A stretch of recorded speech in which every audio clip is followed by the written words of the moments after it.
तो टर्म्स तुम्हें direct as such नहीं मिलेंगे, टर्म्स में थोड़ा सा चेंज होगा लैंग्वेज में। यहां पर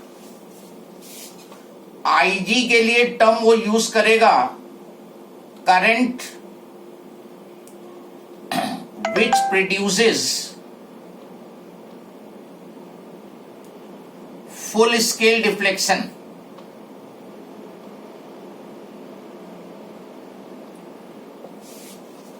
वो करंट जो गैल्वेनोमीटर में फुल स्केल डिफ्लेक्शन प्रोड्यूस करती है उसको बोलते हैं आईजी। जैसे ये मान लो गैल्वेनोमीटर है, ये 0 है, ये 0.5 एम्पियर, 1 एम्पियर, 1.5 एम्पियर, 2 एम्पियर। उसने कहा कि 2 एम्पियर करंट पास की तो ये इसका पॉइंटर यहां से यहां शिफ्ट हो गया, ये पूरा फुल स्केल डिफ्लेक्शन 2 एम्पियर दे रहा है। तो इसका मतलब 2 एम्पियर जो है आईजी की वैल्यू हुई। IG is current which produces full scale deflection. G is resistance of galvanometer coil, resistance of galvanometer coil. I जो है that is the term use for range of ammeter. Ammeter की वो range बताएगा जिसमें convert करना है, उसको लोगे आई की जगह पर। And S is the low resistance which should be connected in parallel. इतने सेट से तुम इसका न्यूमेरिकल बहुत आराम से सॉल्व कर लोगे।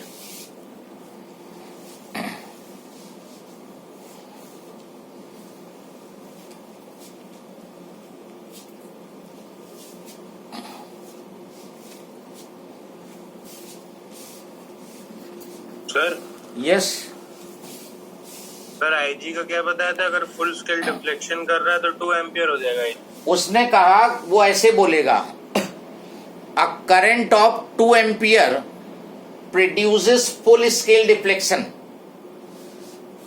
गैल्वेनोमीटर का full scale deflection 2 ampere current से मिल रहा है, या एमीटर का फुल स्केल डिफ्लेक्शन 2 एम्पियर से मिल रहा है, तो आईजी 2 एम्पियर हो गया। राइट इसी को वो ब्रेक करके किसी और लैंग्वेज में भी देगा, तो वो क्वेश्चन में मैं बताऊंगा। वो इसको ब्रेकअप करेगा, वो कुछ और बोल देगा कि इतने डिवीजन का डिफ्लेक्शन हो रहा है, ये एज सच। लेकिन तुम्हारा कंसंट्रेशन रहना है कि फुल स्केल डिफ्लेक्शन का जो करंट है वो आईजी की जगह जाएगा। Then right down advantages of connecting low resistance in parallel.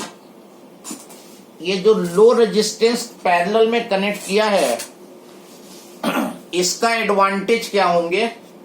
Advantages of connecting low resistance in parallel.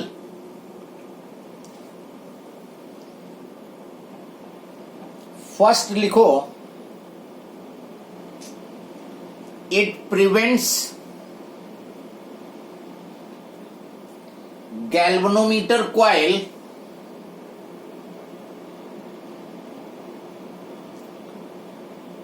from any damage due to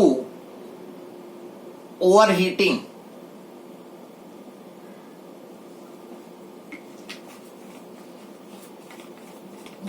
It prevents galvanometer coil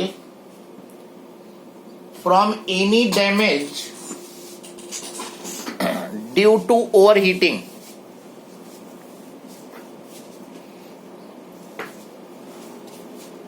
अभी देखो होगा क्या कि पहले मान लो ये नहीं लगाता लो रेजिस्टेंस, तुमने 2 एम्पियर की करंट पास की, वो पूरी 2 एम्पियर इस गैल्वेनोमीटर से चली गई, और गैल्वेनोमीटर ने मान लो ये 0 था, ये 0.5 था, ये 1 था, ये 1.5 था और ये 2 था, इसने पूरा 2 एम्पियर का डिफ्लेक्शन दे दिया, फुल स्केल डिफ्लेक्शन। पहले तुमने 2 एम्पियर पास की, पूरी गैल्वेनोमीटर कॉइल से चली गई। अब जब तुमने लो रेजिस्टेंस कनेक्ट कर दिया यहां पर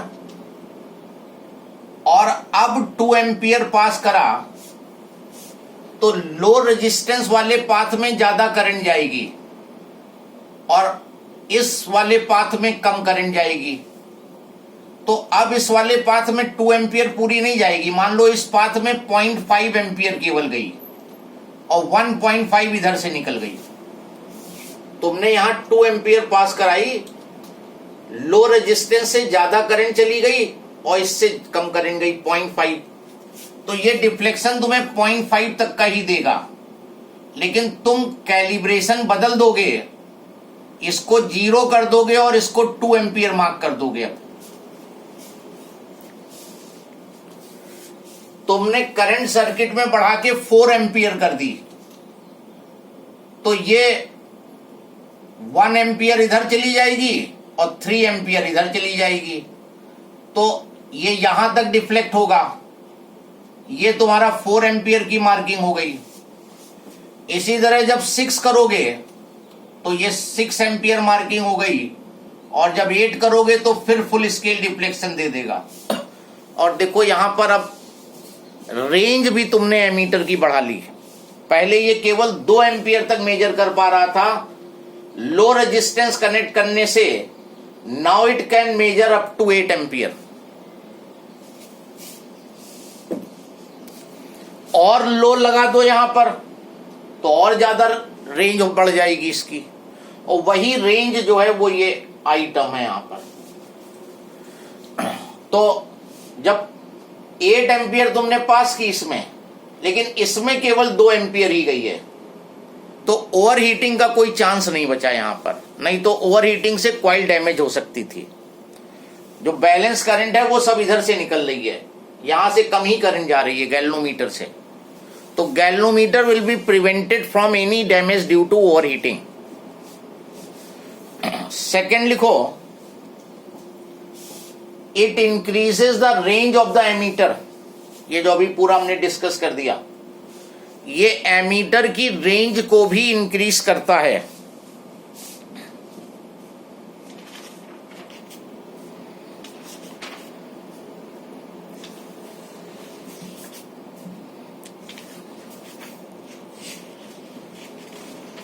question write down.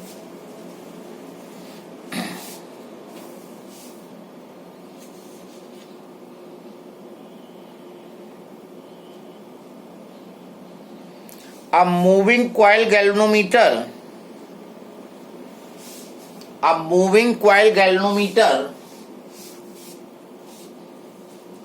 has a coil of resistance 59 ohm.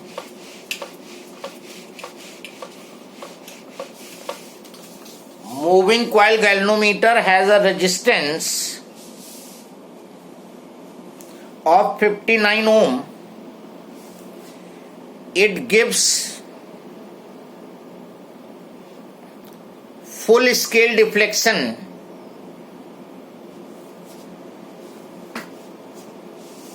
for a current of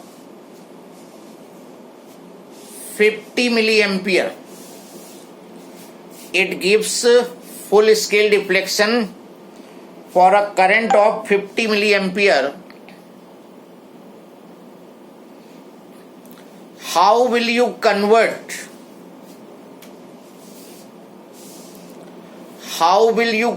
it into an ammeter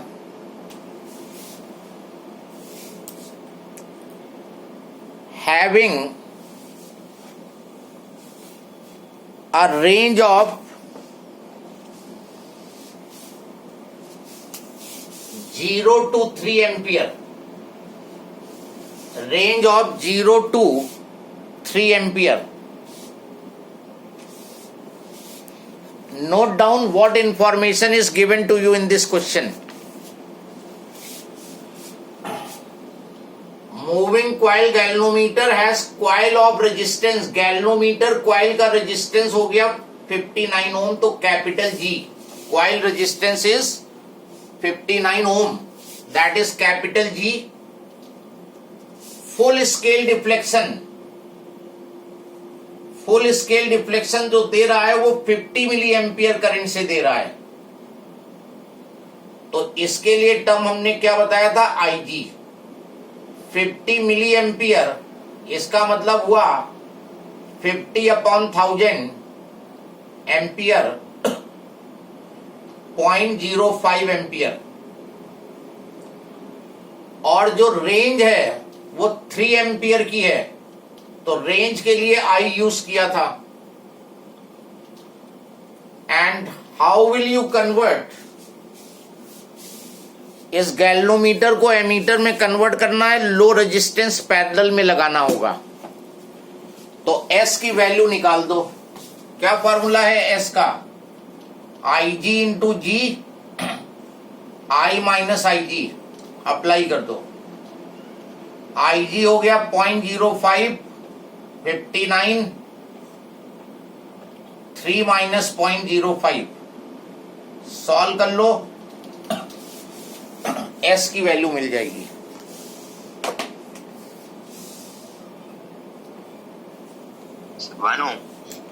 one ohm. Solve करने पे it will be giving you 1 ओम। अब आंसर, क्वेश्चन तो उसने कहा है कि हाउ विल यू कन्वर्ट, तो पूरा बताना पड़ेगा। 1 ohm resistance in parallel with galvanometer coil,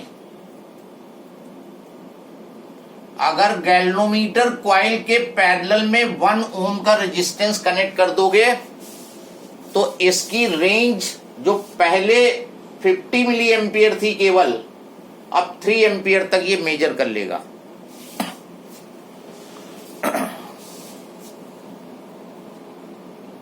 clear to everyone?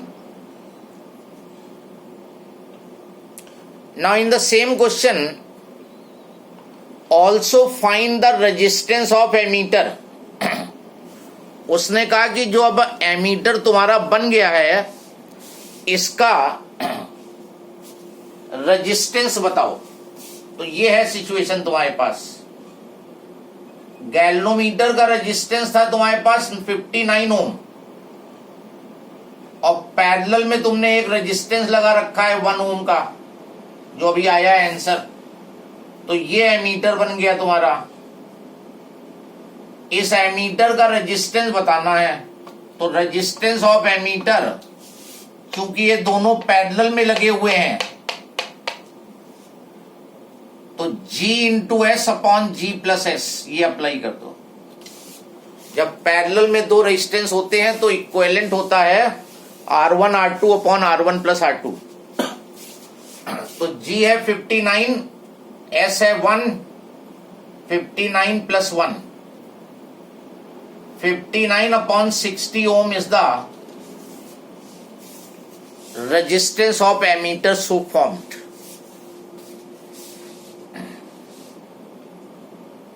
एक बार फिर से एक्सप्लेन कर।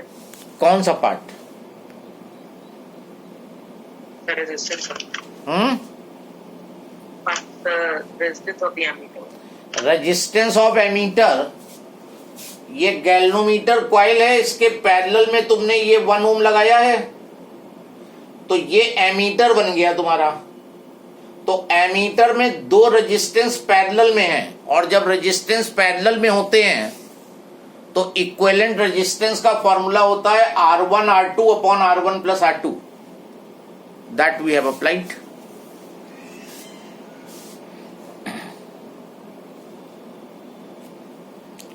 रेजिस्टेंस का पैरेलल कॉम्बिनेशन बताया था, उसमें फॉर्मूला आया था इक्विवेलेंट रेजिस्टेंस का। इक्विवेलेंट रेजिस्टेंसेस अगर पैरेलल में होते हैं R1 R2 upon R1 plus R2, ये इससे आता है 1/R is equal to 1/R1 plus 1/R2 से।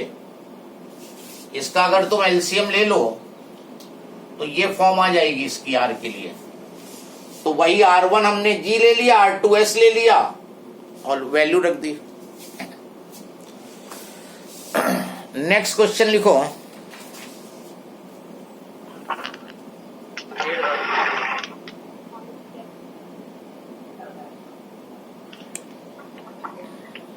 The resistance of galvanometer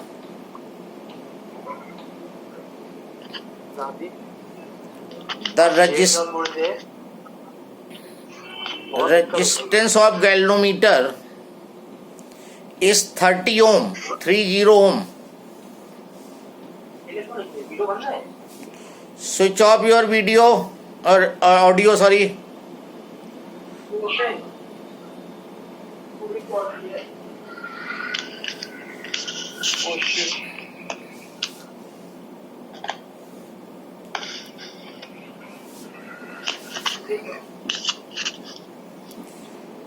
The resistance of galvanometer is 30 ohm and it has 100 division on the scale.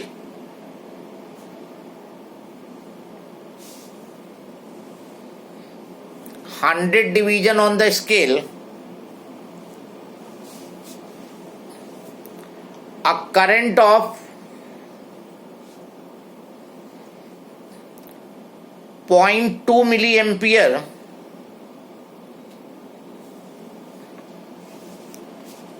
produces a deflection of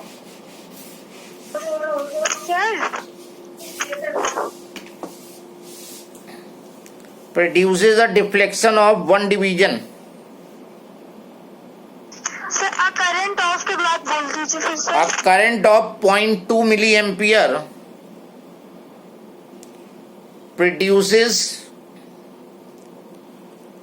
a deflection of one division.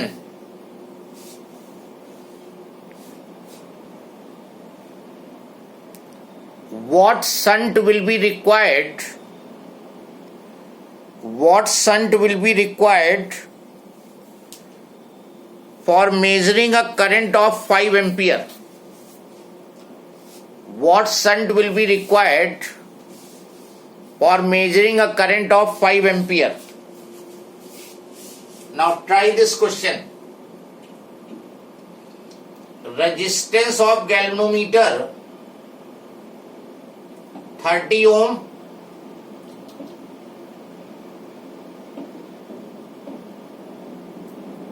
hundred division on its scale, current of 0.2 ampere, 0.2 milliampere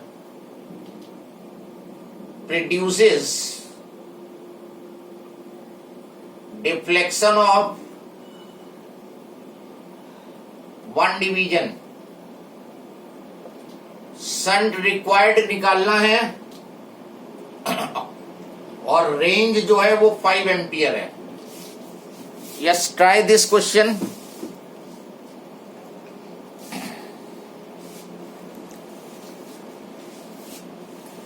ठीक से question को समझने की कोशिश करो।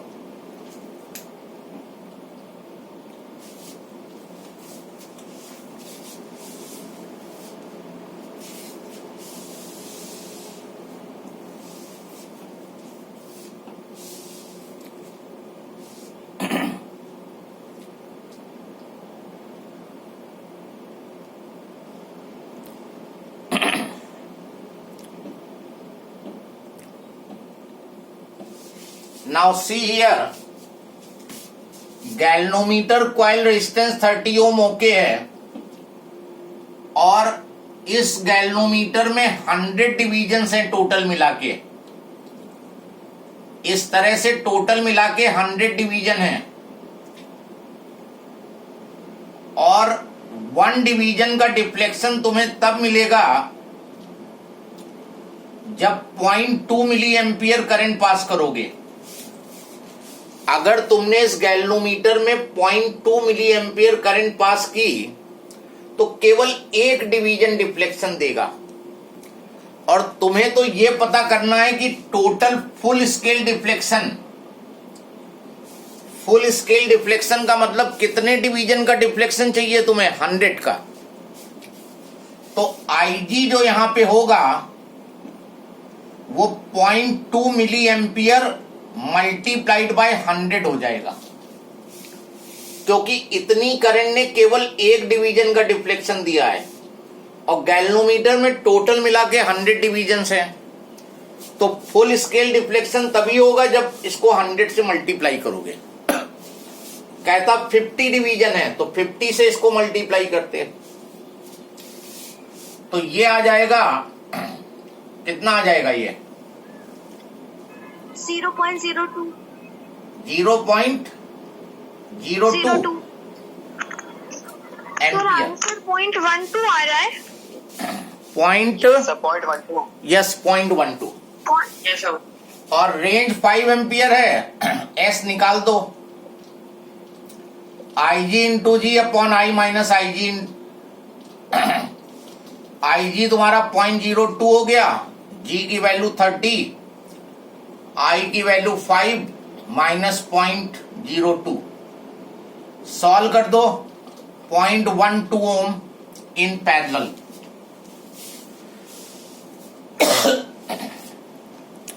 इस तरह से सॉल्व करोगे।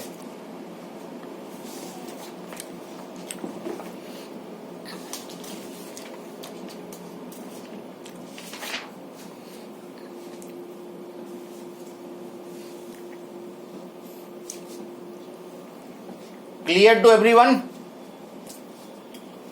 अच्छा, कहता कि what is the resistance of ammeter?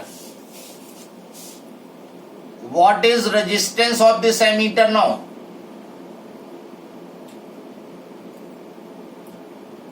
Resistance of ammeter कैसे निकालोगे? Resistance of ammeter G into S upon G plus S. G तुम्हारा 30 है, S तुम्हारा 0.12 है, 30 प्लस 0.12 सॉल्व कर दो, इतने ओम का रेजिस्टेंस एमीटर का हो जाएगा।